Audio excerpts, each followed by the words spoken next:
Hey everybody, this is PD from the Spinner Rack, and today I'm finally doing it. Darkseid versus Galactus, The Hunger. Now, with this book, I believe there's a drought on Marvel and DC crossovers. And with Image at the time, not kind of stealing away the talent. With the start of this book, this crossover between DC and Marvel, so I guess it's more DC books since Byrne had got some work at DC. Um, at the same time, what happened? At the same time, Marvel and DC realized they could do these things, and Image, because Image was doing a whole bunch of other crossovers, Marvel finally decided to start doing crossovers again, and we got, what is it? I think this is what started it. I'm not sure. I could be wrong. Could have happened afterwards, but I think this is one of the, no, I guess it has to, I guess it's around the same time. It's pretty close because amalgam happens after DC versus Marvel. So Marvel and DC might have had this planned anyway. But I think this one came out first, right? So Byrne at this time was kind of the conscience of the industry, whereas Image was taking a lot of the press and a lot of the prestige of the comic industry for being creator-owned books and talents owning your own stuff. But there was a lot of controversy at the time, and Byrne at the same time had been kind of talking about the new number one syndrome and the selling to the speculators. And he was doing this while he was at Marvel, so he, of course, originally was known as the guy who just wanted to be the cog. This cog had now become the most outspoken person in the comic industry. You're basically addressing the issues with the comic industry while he was working at Marvel and DC. And this would not stop throughout the rest of his career. So basically, he was pointing out, which I think Jim Lee and Mark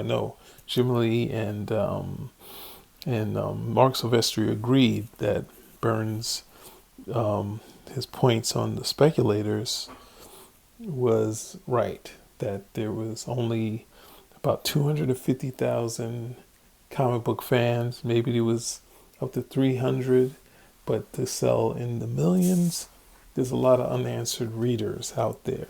Whereas back in the past, if there was Fantastic Four had 450,000 readers, that meant it was 450,000 readers. Same with Superman, same with Captain America selling 1 million, with X-Men selling 800 million. There wasn't 800 million readers. And that he saw as a problem, because if these people stopped buying these multiple books, the industry would crash, and such it did. And it crashed well enough that Byrne, who was doing a lot of his creative-owned books, which was the next one, which I pointed out a bunch of times, had decided to put that on hiatus. And I guess he had gotten, I'm not sure if Wonder Woman or this came first, but he was at a con sitting next to George Perez, and a kid came up to him and said, "Hey, let's he said, what he said, I always want to do a story where Darkseid meets Galactus, and Galactus tries to eat Apocalypse." And Byrne said, him and Perez turned to each other and said, why didn't we think of that? So Byrne thought about it, and he said, let me call up Marvel and DC and see if they let me do it. And they said yes. So this person was very outspoken, and he had been trying to sell stuff to Marvel and DC still while he was addressing some of the issues. It was a North Star book that he was in talks of doing. He was in talks of doing another book for Marvel 2099. Obviously, Marvel World of Tomorrow was started from there. But in there, I think it said special thanks to Mark Galenus McFinn, who one day said to me, Galactus tries to eat Apocalypse. So he says thank you to the person who gave him the idea. So he contacted him. I think the kid, the person told him the story afterwards, but Byrne had already had his story in mind. But he hadn't had the person's name, so I think he put his feelers out, and then he got a word back, and then I think he might have done it in the last issue of the Next Men, right? That he was doing, but he said basically at this point the industry was tanking, so he needed to get a regular job. So this would be the first, and we get Byrne doing this before he would start doing models for these two things, and it's a lot rougher because this is coming right out of the end period of I think Babe and the Next Men. So you see this is a lot rougher than his stuff. I think he possibly got a little rougher on the New Gods, but this is like right before he did Wonder Woman, right?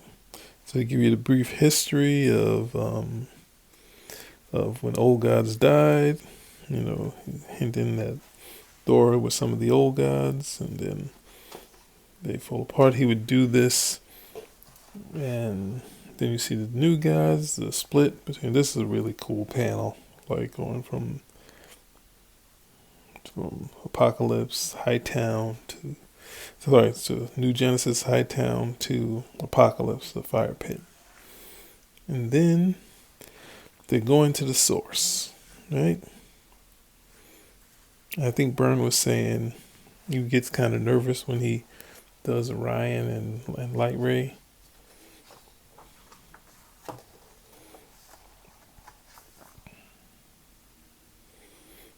So this would be a hint to what happened in the first Fantastic Four story.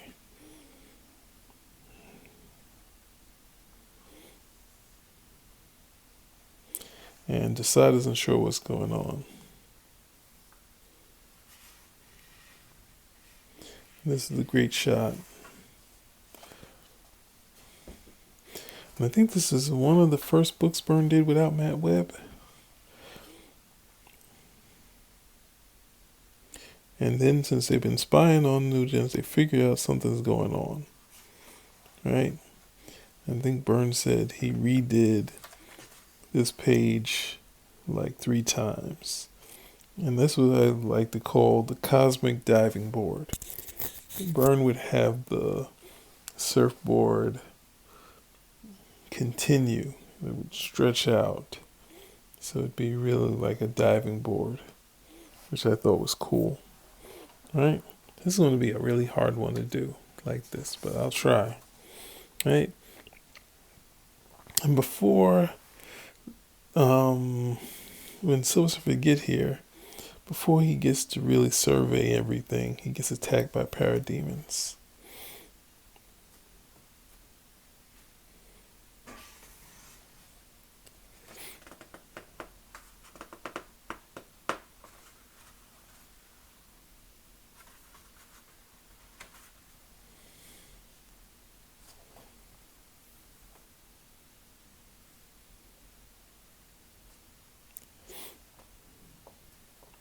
So without being able to check the planet out, he sends off the signal.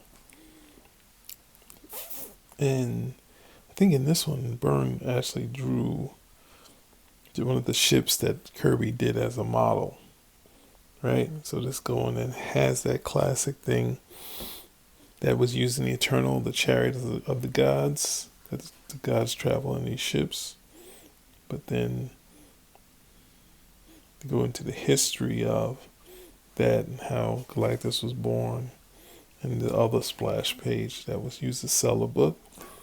And I called it Galactus in the summer outfit. This is how Galactus kind of appeared when he first met the Fantastic Four without sort of leggings.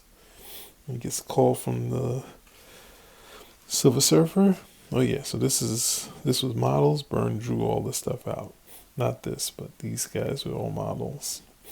And then of course Galactus's ship kind of eclipses the planet. And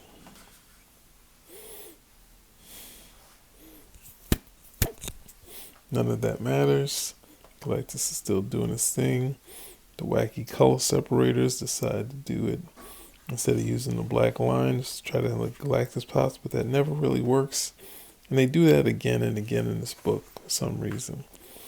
But in this story, Galactus is a little bit weaker than he was, sort of like when he fought the Fantastic Four and the Avengers. So they kind of get him to stagger.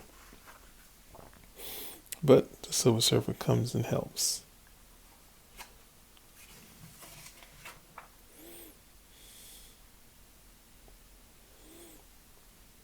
Then he hints at something that's going to lead to something later. And this is the bit that basically there was only two people that really wanted to get back to the classic Silver Surfer that was in the Fantastic Four. So as we go along, I love this face for Ryan. Now in this story, Byrne's Orion is a lot rougher than he would deal with him in Jack Kirby's Fourth World. And this guy that's really kind of tortured. And he jumps in to fight the Silver Surfer, but he's a little bit tougher. Surfer's a little bit tougher than him. Right?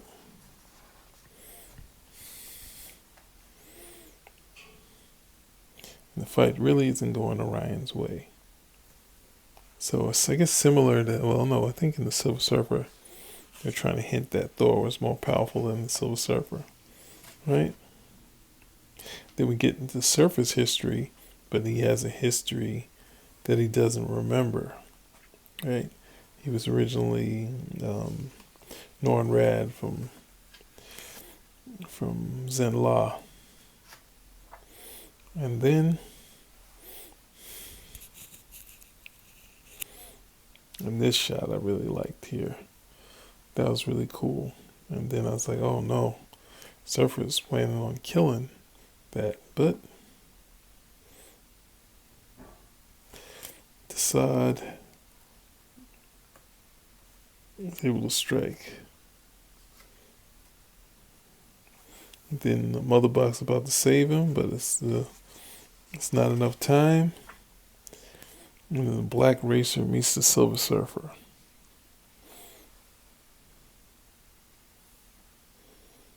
And at the same time, the Silver Surfer remembers. And this is one of the bits that shows the difference between the Kirby Silver Surfer and the Buscema Silver Surfer, whereas he has all these memories, that he has all these guilts of what he did, and Galactus kind of absolves him of the guilt. And then Darkseid uses Big Wipeout to erase Galactus, but it has no effect, and regretfully they use this sort of, don't use black lines, they use color lines, which softens it.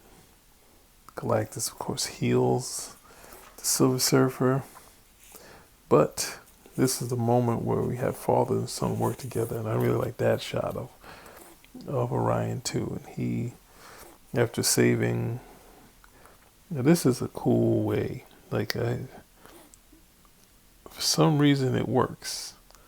The shot goes down this way, but Orion's lifting up. So ultimately, somehow I came back to this shot here. It doesn't seem like it would work right, but it does for some reason. But then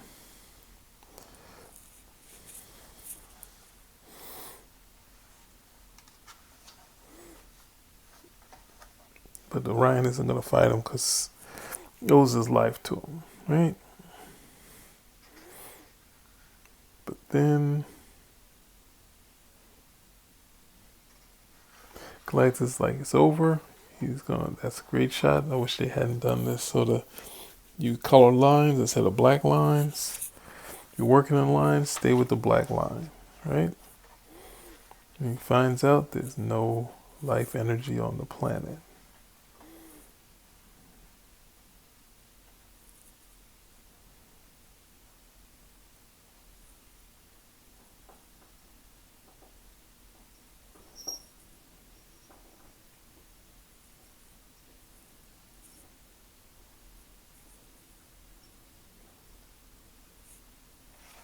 Why didn't he just say it?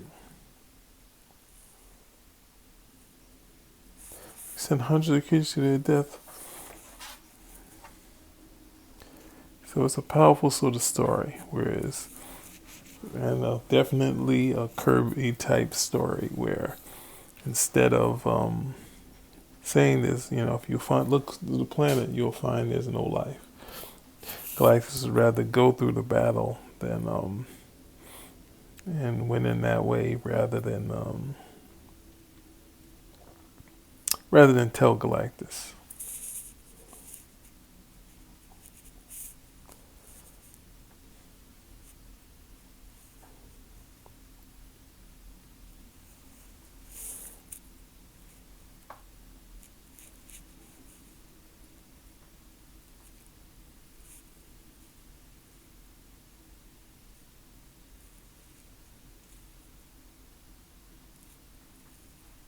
And he's not going to tell them that there's New Genesis right by because it's already hidden. So here we go. I did it. Is there anything else? I think Byrne would go on to do Batman, Captain America after this. It was a crossover he wanted to do before he was a pro. So, yeah, this was his foray back to DC. Then Wonder Woman came soon after. But, yeah, it was a solid sort of issue. Solid, fun issue. Very simple. And Byrne's going back to the Silver Surfer, right? So, I guess that's about it. Spin Rack out.